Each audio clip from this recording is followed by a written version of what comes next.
Hello guys, welcome to my new blog. Radhe Radhe. आप सब सही होंगे। तो ये मेरी दीदी लगती है, इनको करानी थी बालों पे स्ट्रेट, क्योंकि इनके स्कूल में एक फंक्शन था। आई तो थी मेरे भाई से बालों प्रेसिंग कराने। मेरा भाई यहाँ पे था नहीं, किसी फंक्शन में गया हुआ था। मैंने बोला लाओ दीदी मैं ही कर देती हूँ, तो उन्होंने बोला चलो तुम ही कर दो। प्रेसिंग कर ही रही थी, लूसी बार बार परेशान करे जा रही भाई भी करे। ये सबसे पहले आके देखती है कि क्या हो रहा है यहाँ पे। अब मेरे को डर था कि कहीं इसको प्रेसिंग वरेसिंग ना लग जाए। प्रेस कर ही रही थी, मैंने देखे इनके नीचे से थोड़े थोड़े डैमेज थे बाल। सो मैंने थोड़ा सा सीरम लगाया। सीरम लगाने के बाद, क्योंकि सही हो जाता है, सीरम लगाने के बाद मैंने उस पर प्रेसिंग की। प्रेसिंग कर रही थी तो उसमें थोड़ा सा धुआं था। इनकी बेटी साथ में बैठी थी, कह रही अरे मम्मा के बाल जला दे। मैंने कि बेटा वो मम्मा के बाल नहीं जले हैं, वो जो सीरम लगा हुआ है ना और एक्स्ट्रा है वो जलेगा ही सीरम, इस वजह से धुआं उठ रहा है। कह रही है अच्छा। तो क्योंकि वो छोटे छोटे बाल थे ना, वो सीरम लगने से प्रेसिंग करके बैठ गए थे, वो ज़्यादा अजीब से ही नहीं लग रहे थे।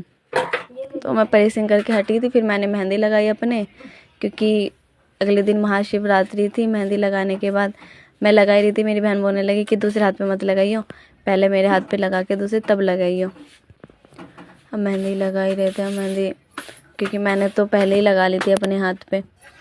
ये थोड़ा लेट आई थी काम वाम करके, इसे लग नहीं रही थी। मेरा एक हाथ पे मेहंदी लगी थी, इसने मेरे अपने मतलब भाई को उठाया। भाई को उठाने के बाद कि भाई शिव तो मैंने लिख दिया था इसके हाथ पे, तो इसी छोटे छोटे ओम बनवा रही थी इससे हाथ पे, पूरे हाथ पे। वो मेरे हाथ से बन नहीं रहे थे, तो इसने भाई को उठाया कि भाई मेरे हाथ पे छोटे छोटे ओम बना दे। अब ये बना तो रहा था, जल्दी जल्दी में जैसे राइटिंग करते हैं ना, ऐसे ही लिखते चला गया। कोई बड़ा कोई छोटा, कोई बड़ा कोई छोटा। इसको अच्छा नहीं लगा। मैंने कहा चल जैसे भी कर रहा है करा ले, कोई बात नहीं, लिख तो सही रहा है ना। इसने इसके हाथ पे मेहंदी लगाई। वैसे इसका एक फ़ायदा होता है भाई, कुछ भी करा लो ये सारे काम कर देता है। बालों पे स्ट्रेट, बालों की कटिंग, हेयर स्टाइल, कुछ भी करा लो, मेहंदी बनवा लगवा लो इससे। मेहंदी लगाने का भी इसको शौक है वैसे। लड़कियों वाले सारे काम कर लेता है ये। खाना ये बना लेता है, घर की साफ सफाई ये कर लेता है भाई। जो नीचे को पोछा वोछा लगाना होता है ना, वो सब कर लेता है ये।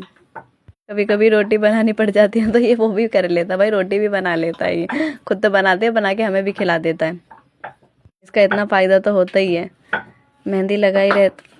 अब ये मेहंदी लगा रहा था, बोल रहा मम्मी तेरे भी, मम्मी को बोल रहा मम्मी लाओ तुम्हारे भी लगाऊं। बोला कि नहीं मैं नहीं लगा रही, तू खुद इनको ही लगा दे जो लगानी है। लगा ही रहा था तो मेरी बहन को थोड़ा कुछ खास सही नहीं लगा, तो कह रही ला उंगली पे मैं खुद कर लूँगी। अब मैं इससे मैच करी थी कि बता तेरी मेहंदी अच्छी है या मेरी मेहंदी अच्छी है। ये मैंने खुद से लगाई थी, और ये मैंने दूसरे हाथ पे ठीक से लगी नहीं रही थी, क्योंकि भाई उल्टा हाथ पड़ रहा था। जैसे जैसे दूसरे हाथ से लगी, उल्टे हाथ से मैंने लगा ली, क्योंकि मैंने अपनी बहन का डिज़ाइन कॉपी किया था उल्टे हाथ पे। मैंने कि सिंपल भी और अच्छा भी। और लूसी परेशान कर रही है, बहुत देर से परेशान है। पहले ये मेरी मम्मी के पास गई, मम्मी नहीं उठी। फिर गई ये मेरी बहन के पास, मेरी बहन भी नहीं उठी। फिर आई है ये मेरे पास, क्योंकि मैं जागी हुई थी, इसने देख लिया। अब ये बोल रही है कि मेरे को घुमा के लेके आओ।